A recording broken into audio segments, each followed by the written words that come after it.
You're listening to Stories Behind the Songs with Chris Blair. For more information, check out chrisblair.com. Hey everybody, this is another episode of Stories Behind the Songs. I'm your host, Chris Blair, and this week we are going to sit down with Mark Irwin.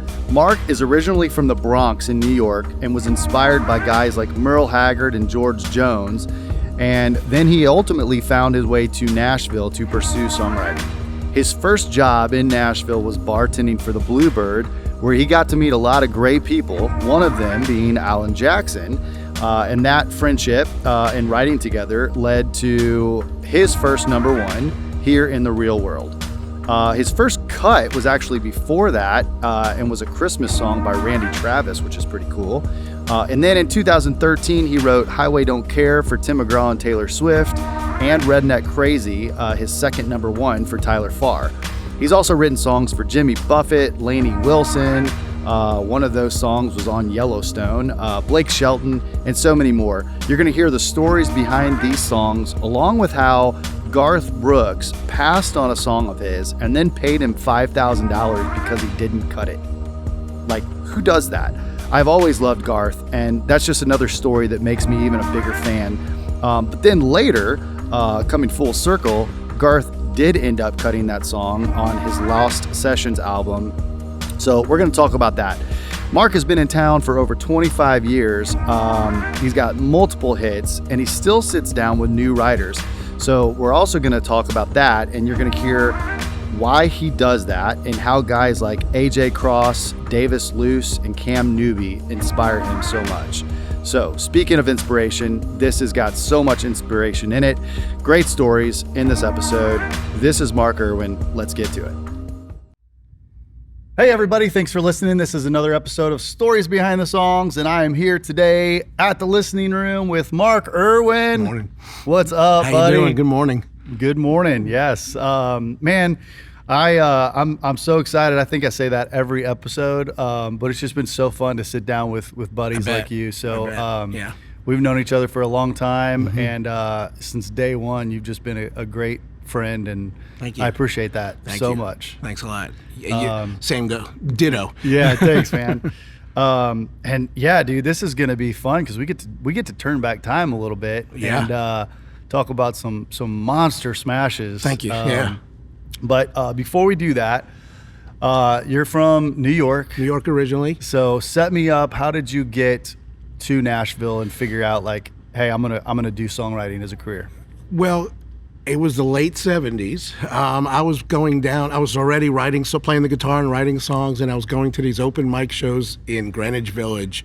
But at the time, country wasn't exactly happening in New York. But I don't know how I just started to love it. Felt like I was really influenced by people like Merle Haggard and George Jones, and I started listening to them via Emmylou Harris records and Ricky Skaggs records and things like that. And every time I went down to an open mic show in the Village, they always said, maybe you should try Nashville. And eventually it sunk in, and I saved up some money, drove my little red Ford, a Focus, down to Nashville.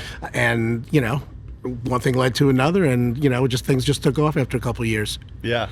So when you got here, how long were you in town before you got your first publishing deal? And Well, I was lucky because I got a job at another music club in town, the Bluebird Cafe. Yeah. So I got to meet a lot of people, maybe a little bit sooner than other folks did, and it made some really good relationships. Some people I still write with and deal with today, 30 years later. But it took about 4 years to really feel like things were starting to happen, and I was lucky enough to hook up with a young company at the time, 1010 Music, Barry and Jewel Coburn, and they really were liking some of the stuff I was turning in. They hooked me up with a couple of people. They were managing Holly Dunn at the time, and they got me a Holly Dunn cut. It never came out, so I got a broken heart early on in my life. But then they hooked me up with a guy they were managing named Alan Jackson, and things just skyrocketed from there. So let's talk about that. How many number ones does Alan Jackson have? Oh Lord, it's got to be close to 30, right? Yeah, or 35, something like that. Mm-hmm. and you have the privilege of having his first #1 hit. And he has the privilege of having my first. Yeah, that's right. Yeah, Yes. Yeah, we wrote his first #1 here in the real world. Man, that's so cool. Let's talk about that a little bit, but I also want to talk about the Bluebird and your bartending. And I believe, if I remember this correctly, you are you're behind the bar like when you get your first #1 and nobody tipped you. It's true. It's a story I used to tell. People knew the song was going up the charts, and they would come up and order a drink and say, well, I don't have to tip you. You're making so much money on your song. And like, I had to tell people, not really. They didn't understand the way the business works. You probably didn't see any money for 9 months to a year. Yeah. I mean, if I had the money, you think I would have been bartending? Yeah. But I don't know if they were trying to be funny, but it happened more than once that people said that to me. Yeah. But man, let's dive into like how was that feeling, that first song that you're just watching go up the charts? It was surreal. And what year was that? 88 or 89. I think it was 89 when it was actually going up the charts. We probably wrote it in 88. But it was, and it was just surreal. I mean, I was still young. I was still in my early 20s. I was tending bar at the Bluebird and hearing some amazing people play. It was my first single that was out. You know, I wasn't really too aware of so much of the business at the time, so I wasn't one of those guys who checked the charts. I was just working at night, writing during the day, and trying to stay afloat. And I was getting phone calls left and right. Hey, your song's doing really well. And like, I didn't even know what to think of it at the time, because I just really still felt like a bit of an outsider. I still didn't have a publishing deal at the time. I was still tending bar, and I really didn't understand how the business worked until, you know, some years later. Yeah. But let's just say it was surreal. Yeah. Yeah. Man. And who did you write that with? With Alan. Okay. Yeah. With Alan. 1010, Barry Coburn, they were managing Alan. They weren't publishing him. They were managing him at the time, and I was writing kind of for them, but I didn't have a deal. Yeah. But it was bringing them first. What was it? First refusal, I guess you call it. Right. And Barry hooked Alan up. He took us out to dinner one night and said, you guys should write. The next day we did, and we wrote Here in the Real World and another song called Till I Was Loved by You that was recorded by Shelley Wright back in I think it was her first single. Yeah. So that was a good day. Yeah. You know? And then we got together once or twice after that, but it was good, but not magical like that first day. Yeah. Man, so, and that was your first #1. That wasn't your first cut. Your first cut was actually a Christmas song, right? Yeah, my first cut that was released was a Christmas song on Randy Travis, which was a real thrill. Yeah. You know, and working at the Bluebirds, they were real sweet. They gave me like my first plaque with the Randy Travis album, which was just really, meant a lot to me. Yeah. Yeah. So then, what was the path after that first #1 with Alan? I mean, things just start. You've had an incredible career. I mean, just written for so many people, like huge hits. So we're always blessed to have you play the stage here, and it's a privilege for me. You know, we love everyone who plays, but you know, when we have guys like you that literally can get up here and you could play 2 hours by yourself and just have like a hit after hit after hit that you're playing is just, as long as I can play them over. Yeah. No, I'm just kidding. I'm kidding. How was that ride afterwards? It was amazing, and then things did start going a little fast. I was still writing with 1010 for a year or two later, and then we just kind of went our separate ways. And I got in. Back then, it was called EMI. That they I guess they've gotten bought up by Sony now, I think. But back then, it was EMI. Celia Froelich and Robin Palmer were running the place, and they just saw something in me besides having the real world, and they nurtured me for about 7 years, and they were great. And back then, you can make a nice living just getting album cuts. You know, albums were selling so well. Yeah. You know, now it's more of a single-driven thing than ever before. But back then, you know, if you getting album cuts on a few albums that were selling real well, you know, you were doing good. You were doing well. Yeah. You know. So I was there. They got me songs recorded by Highway 101. They got me songs by, who else back then? There was a young girl. She was on Sony at the time named Joy White. She was like kind of a precursor to the Dixie Chicks. Yeah. She cut like 3 or 4 songs. Patty Loveless, another Shelley Wright thing. So they were getting me cuts, but actually it was 22 years between Real World, my first #1, and my second #1, which was Redneck Crazy. And then it was 5 weeks between my second and my third #1. That's better. Yeah. That was definitely better. Yeah. But, you know, like I said, you know, on and off, it's just been a great ride. There's good years, bad years, but it's been a great ride. Yeah. Yeah. Well, take me into, let's dive into a couple songs, Okay. talk about the story behind songs. Okay. So I'll let you pick. I know you've got a great story on Neon Light. Well, Neon Light, I wrote that with my good friends Josh Keir and Andrew Dorff, and we knew that Blake Shelton was cutting soon. We knew he was looking hard, and Andrew had this title. He just threw out the name Neon Light, and at first Josh and I kind of looked at each other like, really? Neon Light? I don't know. What else you got? But then he said the whole hook, Neon Light at the end of the tunnel, and I go, oh, all of a sudden, like, the bells rang, and Josh really honed in on some lyric, and I was just sitting on the couch. I was holding Josh's 6-string banjo at the time, and I was just like sitting there going, I don't know where it came from.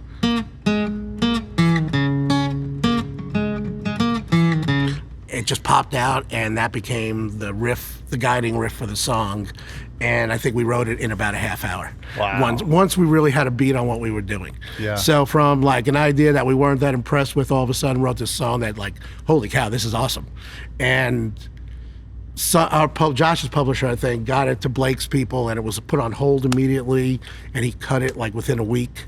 And I think it was a month later that we found out it was going to be the first single.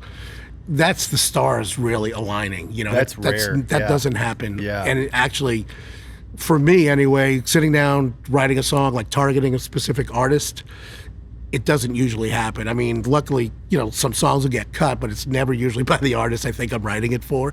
So you wrote that like with Blake in mind? Yes, we were definitely had Blake in mind. Okay. Yeah. And So- it just worked out that way. Wow. Yeah. Yeah. Yeah. That's incredible. Thanks.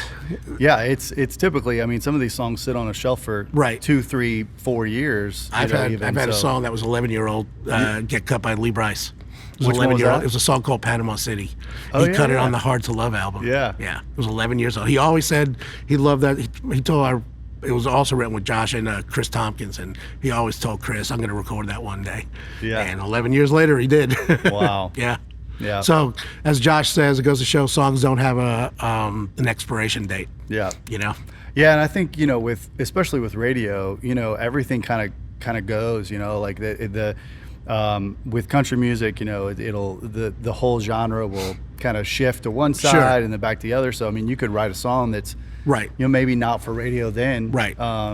But a few years later, it's like, oh man, this is perfect. It sounds right now. current. Yeah. And it's happening a lot. I'm seeing that a lot now. Like, they say some artists in 2023, they're looking for 90s country type songs. And to me, that just means, a good song. Yeah. But it seemed like that's what I've always been doing. So now, like, the pendulum seems to be swinging, and some songs that are a few years old are getting placed, with a couple artists. And I'm getting the opportunity to kind of write that style with some others. I got to write with Lainey, another listening room favorite, Lainey Wilson, and I don't think we did anything different that day that I've been doing, for 25 years. Yeah. So, yeah, it's a good time to be writing country songs. Yeah.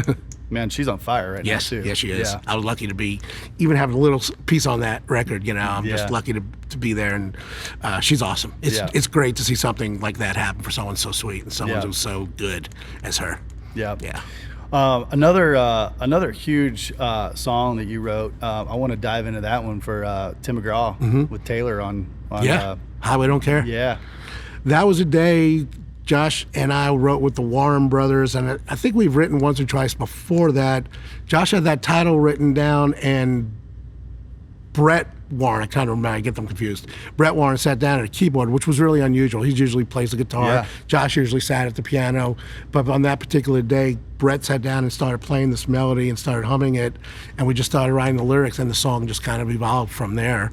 And, we were thinking Tim all along because the Warrens have kind of a relationship with him. So, but when Josh had the brilliant idea of writing this little section for a female artist to sing, and we always thought it was going to be Faith. But after the song was done and demoed, Tim heard it, loved it, but for whatever reason, Faith didn't want to do it. So it was Tim's idea to bring in Taylor, bless his heart. Yeah, yeah. Thank God. Yeah. Yeah. But that was another one that we were writing, thinking of a particular artist, and it worked out. Yeah. Yeah. Do you typically go into a room like that? No. Yeah. I mean, sometimes we talk about who's cutting, what are we thinking, but really the idea wins out. If somebody comes up with a great idea or an idea that, moves you to want to write something, that takes precedent, I think, over, hey, does that really fit like this artist we were talking about? And it's like, I don't care, it's a great idea, let's write it, and we'll figure out who's going to cut it afterwards. Yeah. That's kind of how I go in most of the time.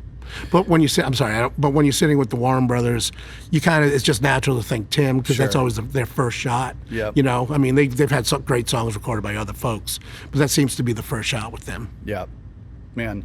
So you have a camp that you write with pretty much all the time now. Yeah, for the most part. So talk about that. Like when you first moved here, how did you put that together? Because I think there's so many writers that move to town, and like you.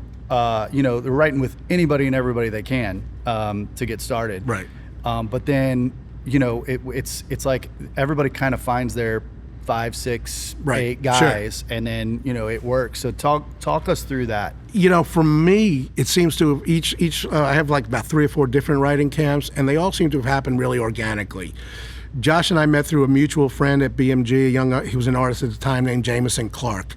Josh was writing with him, and I was writing with him. And then Jameson got us together, and Josh and I kind of hit it off really well. We got together to write ourselves a couple of times, and we weren't really, hitting on anything. And then we went out. I think we went out for breakfast, and we started talking about music in general.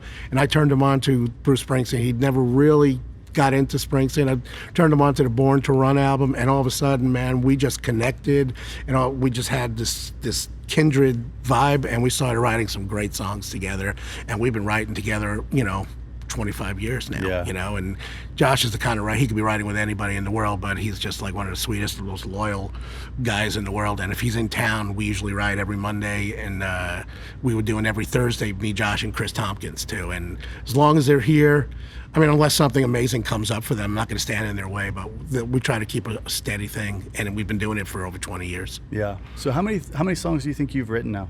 Me personally? Yeah. Oh, shoot. I don't know. Well over 2,000 songs. How many are worth a damn? Maybe well over 20. No, I don't know. It's not, but, if you do the math, I usually write most 4 to 5 days a week, most of the year, maybe take a couple of weeks off in the summertime. So, do the math. Yeah. It's a bunch. Yeah. And you find, like 1 out of 50, 1 out of 100 is kind of like what's like that magic. I don't know what the specific ratio is, but when you stumble onto one that that's special, you just know it. It stands out. Highway Don't Care was like that. We knew that was something, and we knew something was going to happen with it, whether it was Tim or someone else. But, unfortunately, Tim heard it and didn't want anybody else to have it. That was a good thing. Yeah, that was a good thing. Well, you've got so many. I want you to just pick, what do you think the best story is of coming up with the idea, and just kind of take me into a writer's room. You pick. I've heard so many of your stories already. On Here in the Real World, like Alan and I, we didn't really know each other that well. We went out to dinner the night before, drank a little bit. We were together the next day. We were kind of just throwing out ideas, and nothing was really clicking.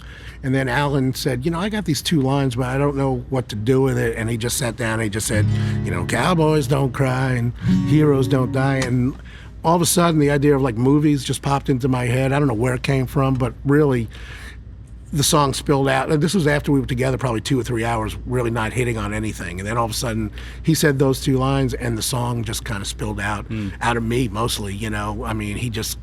He kind of guided it in certain ways, but once he said that, for whatever happened, the song just jumped out. And that happens a lot. I'm finding more and more as I write, as I get older, most of the day is spent talking about what you want to write about, and and how you want to get there. And then when we sit down to actually do the writing, hopefully my co-writers and I have a common vision of where, and the writing part itself actually comes pretty quickly now. Yeah. It wasn't always like that, but that seems to be how it works these days. Yeah. When you finish a song, if it comes out that quickly, when you're finished, are you one of those writers that will sit with it for a little bit and then go back and kind of massage it and make tweaks here and there? Or Yeah, I mean, I drive some co-writers crazy with texts and emails. Hey, what if we did this? What if we did this? That's why you're kind of in a weird situation when you write with a track person as well. Yeah. Because some guys are really good and really efficient, and by the time you get home, there's a demo in your inbox, which, on one hand is really great, but on the other hand, you go, well, I guess that's done. But me, I do tend to live with them and maybe want to tweak something, make it better. I think anything can always be better. Yeah. So, and a couple of my regulars, we're good at that. We'll say, hey, okay, let's live with it for a while. Maybe get back together on it for an hour. Now with Zoom being such a commonplace thing, it's really easy to Zoom for an hour early in the morning before we all take off for our little rites. So if I have my way, I will always try to look at a song, at least once or twice after we're done before we commit it to a demo or something like that. Yeah. You talked about, these camps, and you've got a couple different camps that you write with. One thing that I have always loved about you is something that you don't have to do. And I can't remember who I sat down with, but I talked about you on one of my previous episodes on this podcast, because you have all of the success. You've been in town, for 25 years doing this, yet you still sit down with new writers, and a lot of successful writers like you don't do that. Right. And again, you don't have to, but guys like AJ Kross, who doesn't have a deal, anything like that, right. And you still Davis, yeah. Loose, yeah. We met Davis together down in St. Augustine, right. and both of us were like, man, you got to move to Nashville, right? So talk about that. I love how humble you are and your heart for helping other people. Thanks. So what is it that drives you to do that?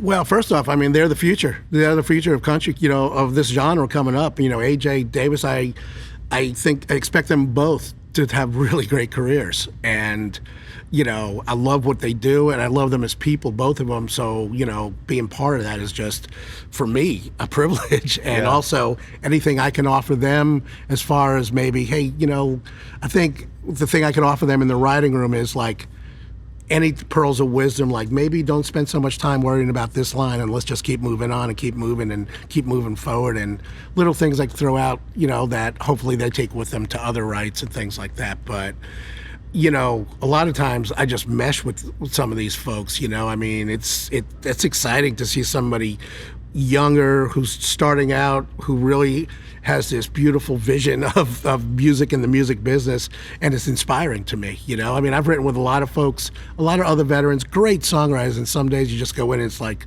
I don't know, you really want to do this again? You just want to go out to lunch, but it doesn't happen that way. With young writers, I just get excited about working with some that I really feel are, have something special to offer. Yeah. And it doesn't, it doesn't always work out. I've written with some young folks who I never got back together with again, but sometimes relationships like with AJ and Davis, I now consider them two of my best friends. Yeah. And I really think they have a lot of potential.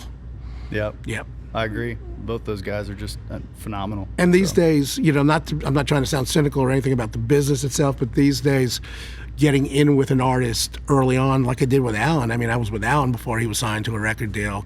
That seems to be the way to get cuts. Yeah. The most, the way that's going to be the most likely way to get cuts these days is working with the artist. Yeah, that's so true. There's been a lot of guests that we've had on. It wasn't planned like this, but I think 3-4 guests that we've had on in a row have written with Combs.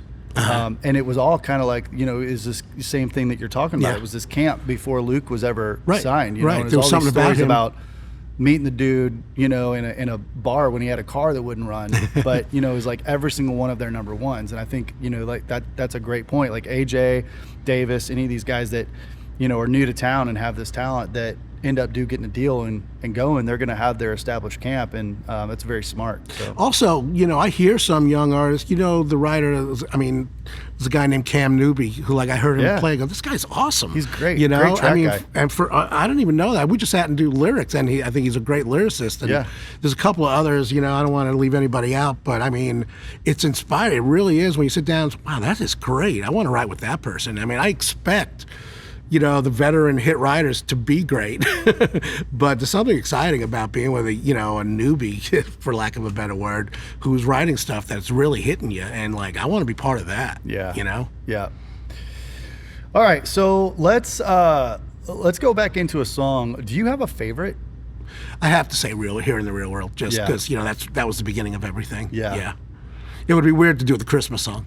Yeah. What's been the longest run song? Was it Here in the Real World? Well, the thing about Real World, it's been an amazing journey, not just going through, with Alan, it was a #1, then it was nominated for a CMA Song of the Year, and then the following year it was nominated again for Song of the Year. It was up against Don't Rock the Jukebox, so I don't think we had much of a chance that second year. And then over the years, George Jones recorded it for one of his records that he did other people's hits. Glenn Campbell recorded it on a live album. I got to see Chris Stapleton sing it at an awards festival thing for Alan. I got to see Steve Earle sing it at an ASCAP event that was honoring Alan. Oh, wow. So it's just been cool. I wish I had a copy of that. But it's just been an amazing journey with that song. And I've got to hear it played and sung by some amazing people. I got to see Patty Loveless sing it when Alan was inducted into the Country Music Hall of Fame. So that song's been pretty special, and it's still, it still shows up, it still gets played, it's still the song that I think I'm most recognizable for. Yeah. So that one has a special place in my heart. I still can't get out of the car if it's playing on the radio until it's done. Man, I love that. I still have to listen to it all the way through. I love it. This episode is brought to you by Sennheiser microphones. When we first started this podcast, we were using some older microphones, and Sennheiser came in and sponsored us and gave us some MK4s and 914s. And I'm telling you, it's made all of the difference in the world. We love these microphones. We use them at the listening room as well. And I just can't say enough great things about them. Go check out Sennheiser.com. If you are into music in any way, their microphones are hands down the best on the planet. Go check them out, Sennheiser.com. And thank you, Sennheiser, for the support and the sponsorship. We love y'all. So most of the hits you have are country. But let's talk about Jimmy Buffett.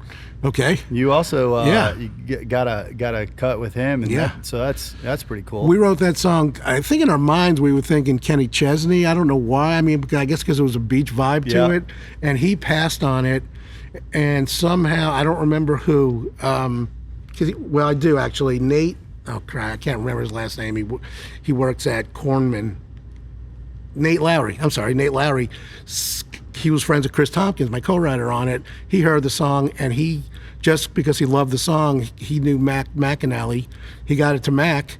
Mac loved it, played it for Jimmy, and Jimmy related to it because it was right around the time I think Katrina knocked out some places on Muscle Shoals on the beach there and the Shoals. Yep. And I think his sister Lulu had a place that was damaged due to the hurricane. So I think the song Bama Breeze really resonated with him. So he even changed.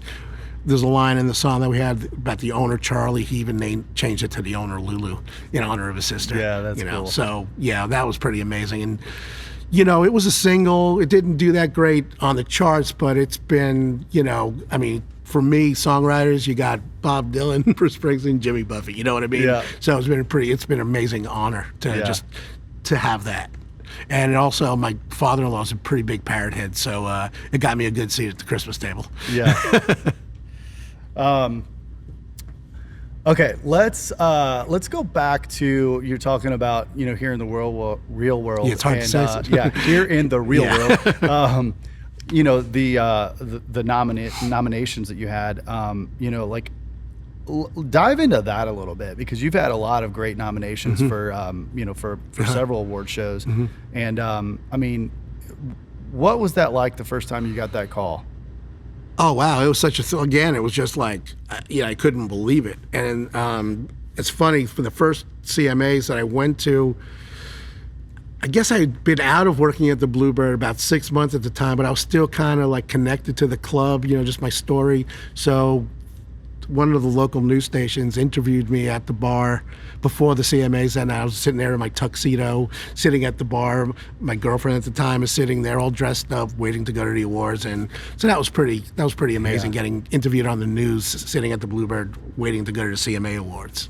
And then just being there, just seeing all because as a Song of the Year nominee, you're up front with, and I'd never been around too many of the artists at that point, and just sitting in that crowd was pretty amazing. Yeah.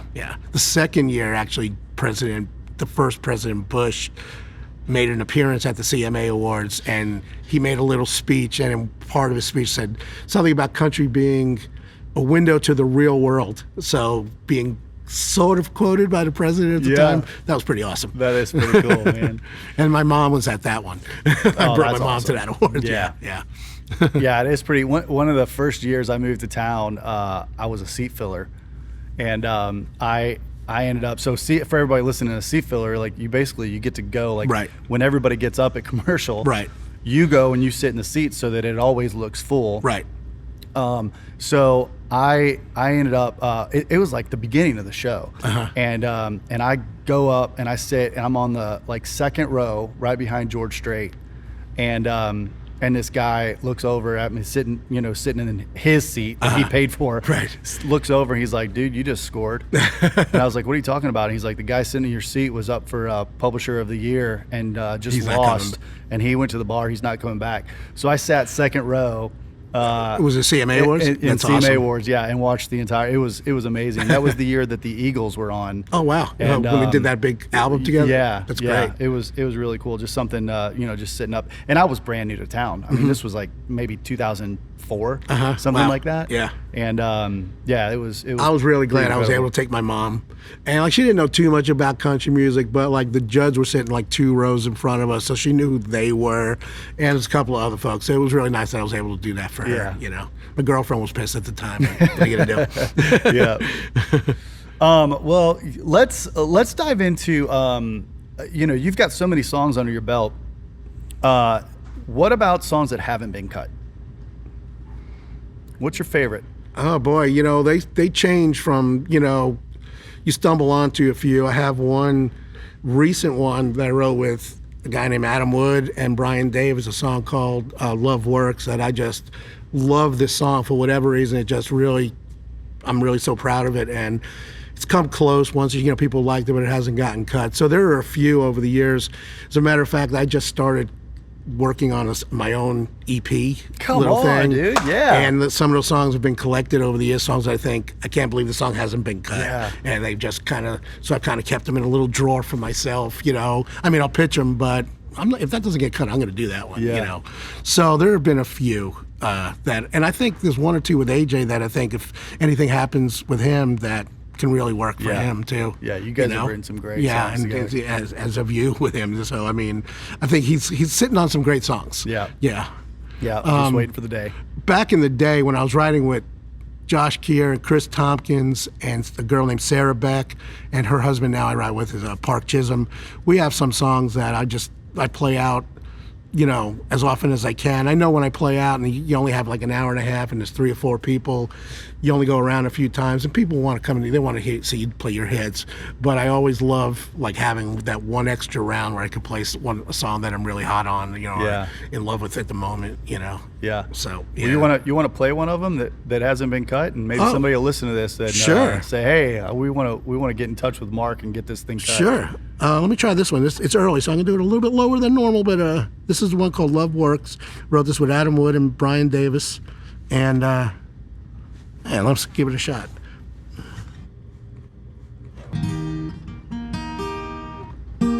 Good enough.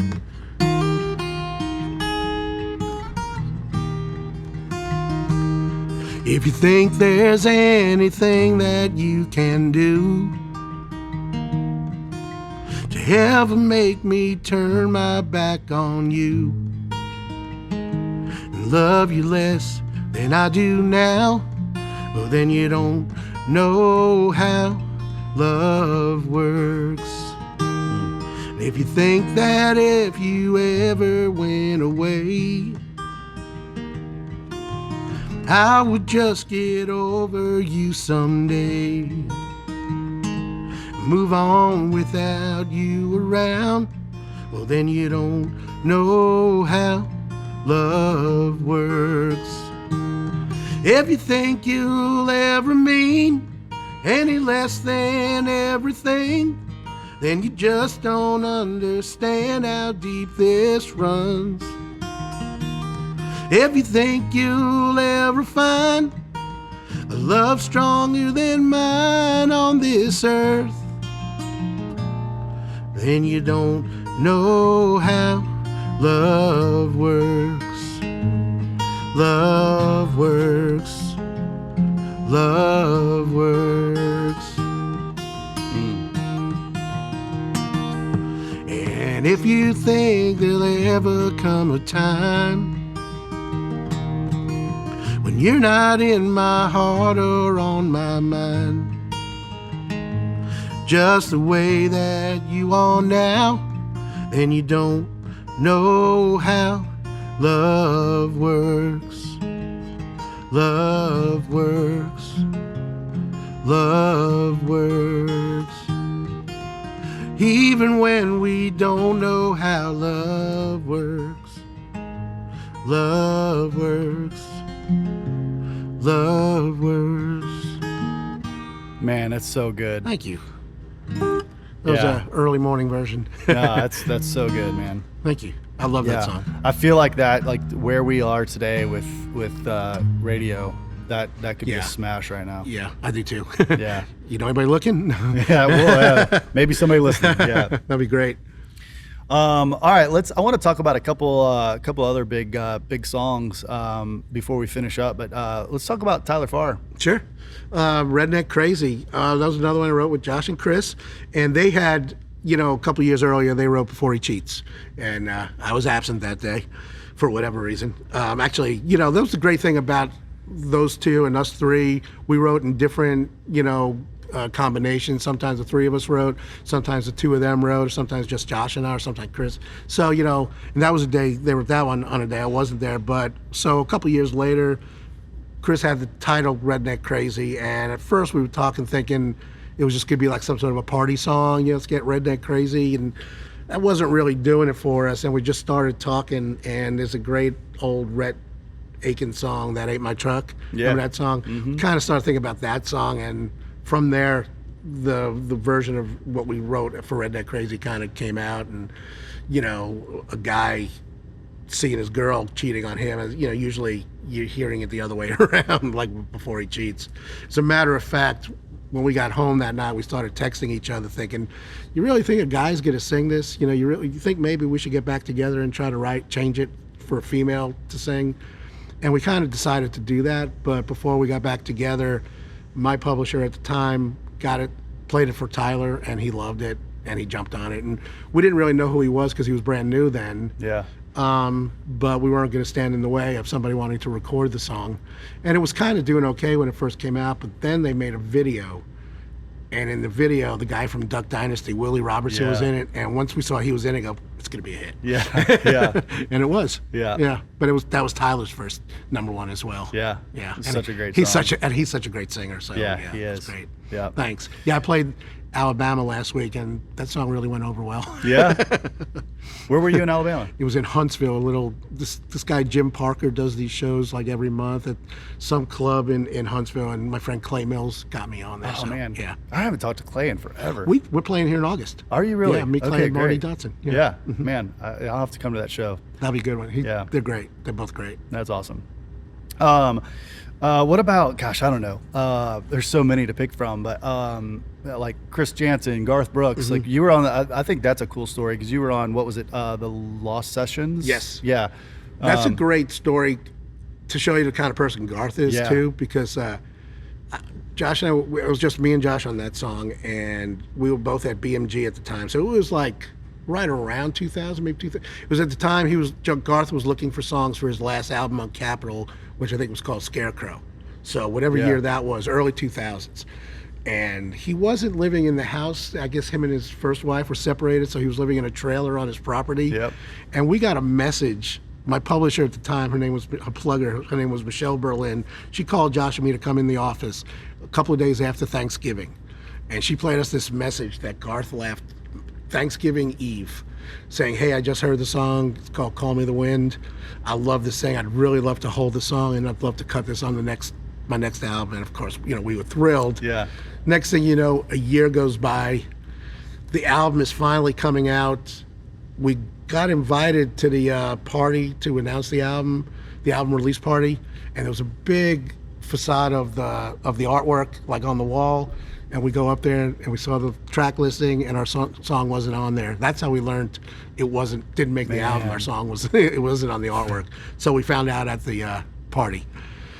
And a couple of weeks later, the same plugin, Michelle, calls us in, and these 2 checks showed up, one for Josh, one for me, and one for BMG, $5,000 each. That Garth said, sorry for taking the song out of circulation. Sorry it didn't work out, and he took care of us for tying up the song for over a year. Wow. I mean, who does that? Yeah, it was really, back then I think I'll never say anything bad about him again, because when the song didn't make the album, we were like, but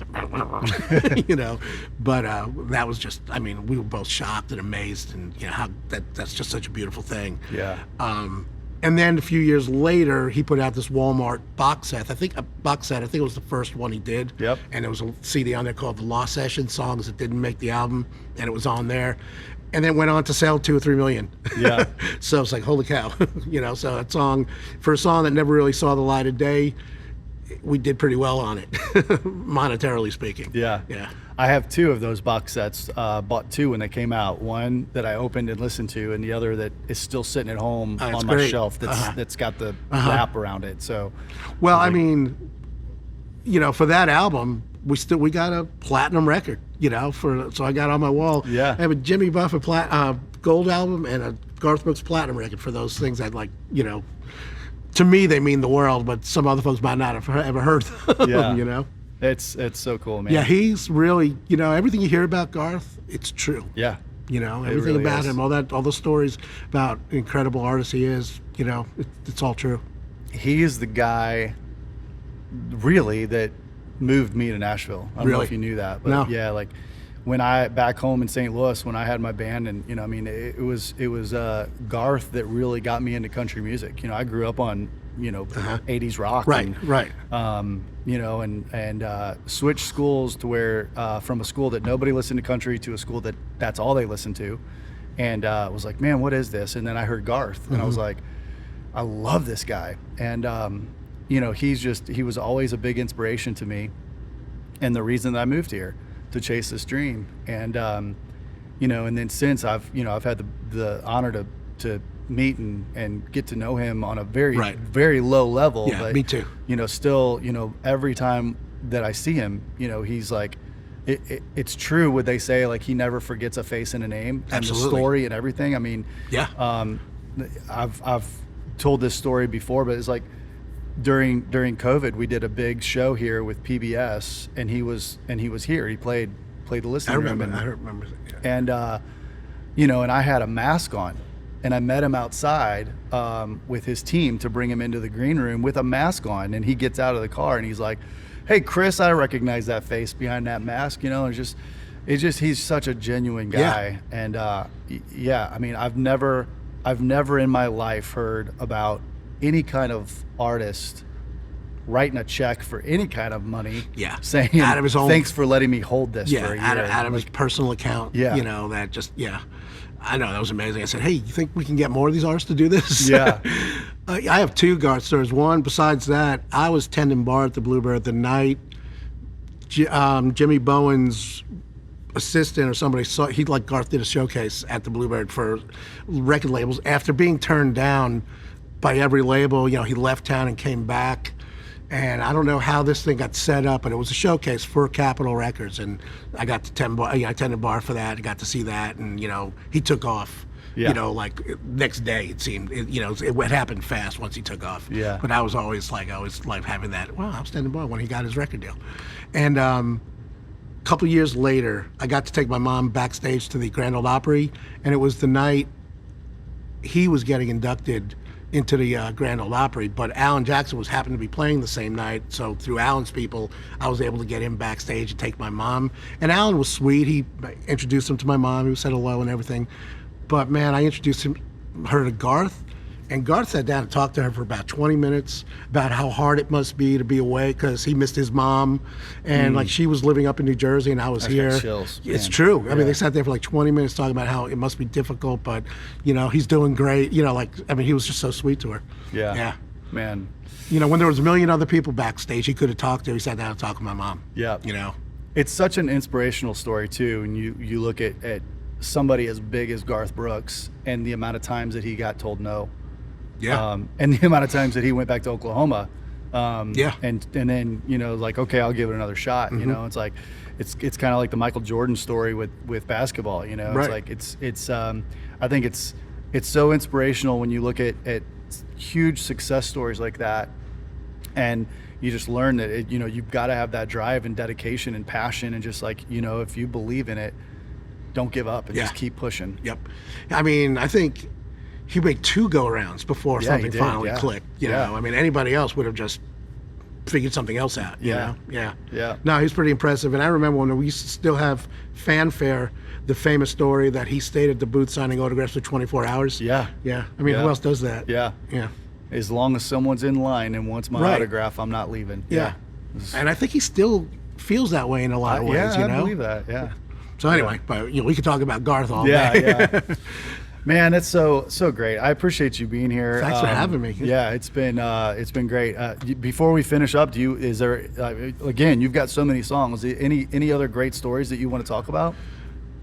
The Lainey cut is a great story. I got to write with her a bunch of times before I guess she was signed to her record deal, but nothing was happening. It seemed like it was stagnant for a couple of years. Not her fault, not the label's fault. It's just the way that happens. And I got to write a few things with her, and we wrote this one song, Lainey, me, and a guy named Park Chisholm, my good friend. Yep. And cut a great demo on it, and she loved it, and she played it for her producer, Jay Joyce. And they cut it. I think it was the first session for this album that became Bell Bottom Country. And it was exciting, it was great. But then, 6 months, maybe 8 months passed, and she was writing as well as recording. So when the album finally came out, or initially, it wasn't on there. And that was a bum, we bummed about that, but that's the business, But then you started checking your mailbox for a $5,000 check. No, I didn't think she was gonna do that. But she started to take off, really fast. Yeah. And then we got a call that the recording is going to be featured on a episode of Yellowstone. Mm-hmm. And the day after, which was awesome in itself, but the day after that aired, it was added to the album. I think there were 2 songs, mine, New Friends, and a song called Smells Like Smoke was also on another episode. And those 2 songs were added to the album, which became the, what's it called? Not the enlarged album, whatever, so now it's part of the album, and it was after the Yellowstone performance. So not only did we get an album cut on, like it was the ACM album of the year, we got a nice sync fee for them using it on the show. So Syncs are great. Win-win. Yeah. So that story, I love telling that story because even when the album comes out these days, it's never over. There's always a chance something's going to happen with the song, even if it doesn't make the initial album. That's what's incredible about streaming and about the business nowadays. There's so many different outlets for the song to take a life, to get a life on. That one, a good friend of mine, I love bluegrass music, and a good friend of mine named Irene Kelly, we had an Alan Jackson cut together on a different song on his Drive CD called A Little Bluer Than That. He heard her singing it on the Opry. He was, supposedly the story goes, he was driving home from the airport. He dropped off his wife at the airport. He was in his old truck, had AM radio on, listening to the Opry, and he heard Irene perform the song A Little Bluer Than That, and like within a week, he was recording it. Wow. He heard it, and he sought it out. He didn't even know I was on it until he was in the studio looking at the lyric sheet, and he called me from the studio, tell me he was recording one of my songs. So that was cool. But anyway, she put out some bluegrass albums recently, and we had a #1 bluegrass together. Man, A bluegrass single called "Lonely." I didn't know that either. Yeah, yeah, and that to me that means as much to me as any other cut, anything else. There was another story I was going to tell about a different song, because the New Friends was really a special one to me, because I love Lainey as a person. To just be involved in any way in that project. I mean, nothing ever might happen again, but just to be involved in that was really meant a lot to me. Yeah. And right now, Tim just announced the track listing on his new album, and I have a song on there. He probably cut that song 2 years ago. And I was nervous the whole time. For 2 years, I was nervous, about the song not making the album. So when I heard that he was announcing it, I opened up my email, my internet really with like one eye closed to see if the song was on there. And when it was on there, I mean, I felt like the weight of the world lifted off my shoulders. Yeah. I don't even care if it's a single. I just want it to be on this project. Yeah. So when's that coming out? August. Okay. August 25th, I think. Okay. Yeah. And there's a new guy. He's on Reviver Records. His name is Randall Fowler. Great singer. Him and Clay have his first single coming out in August. So things are happening. Yeah. I'm moving a little slower, but things are happening. So I'm really proud to still be part of this. Yeah. Man, it's really great to just keep watching the success. Thanks. When we met, you had so much success already. And then it's been probably close to 10 years ago now that we met. I played the first listening to the one in Cumming Stations. Yeah. So, I mean, it's a long time, and just watching, hit after hit after hit keep coming. Thanks. And going back to the kind of guy that you are, and the fact that you do sit down with people. Lainey Wilson was playing the listening room for years. As a pretty regularly. Yeah. Before anything happened. It was about a year ago, I think. I was out in Denver, and went over there. She was out on the road with John Party, and I went over and hung out with them all day backstage, just kind of chilling. And we were sitting outside of her trailer, just talking about like the very first show that she ever played the listening room, and just how everything kind of happened. And she had a lot happening then, but to see where that was last summer, to see what's happened. Wow, that was last summer. Yeah. Wow. Just within the last 12 months of with Yellowstone and all the success that she's had, all the duets, the other people's songs that she was on, and in other genres too. She got one with Lucas Nelson. Yeah. It's great. So going back to like how you kind of embrace these new writers and sit down with them. I mean, it's just like, again, it's just a testament to the guy that you are, man. I love you so much. Thanks, man. I appreciate that. Yeah. Thank you so much. And the listening room itself, I mean, has become, second home to me too. So thanks for giving us a place to play and a place to hang. And you've hired some of the best people in town. Yeah. We've got a great team. I can't do it without them for sure. So. Thanks, man. Well, before we wrap up, I always end with the same question. So if you go back to 8-year-old self in the Bronx, knowing what you know now in the business and all the success that you've had, what advice do you give 8-year-old Mark?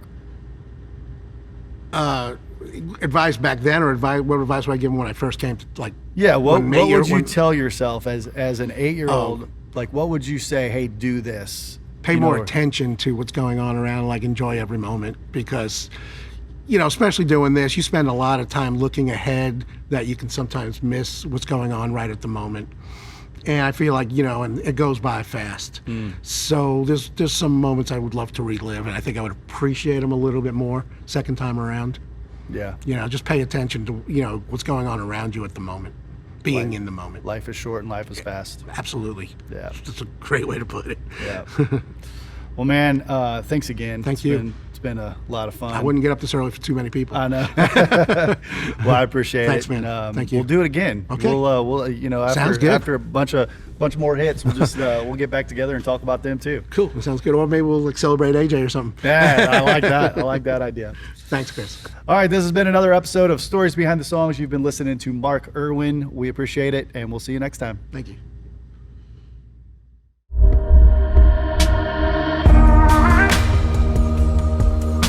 This has been an episode of Stories Behind the Songs with Chris Blair. For more information after the show, head over to chrisblair.com. That's where you can find information on these episodes, trailer notes, video links, all kinds of great stuff. Also, make sure to leave us a great rating on iTunes. Like and follow us on Spotify, YouTube, wherever you listen to podcasts. Leave us a comment. Let us know what you think. I really hope that you think this show is awesome, and we really appreciate the love and support. I promise to keep gathering great content and continuing to sit down with more amazing songwriters and artists as we grow. Thanks so much for listening. Thanks for the support. We'll see you next time.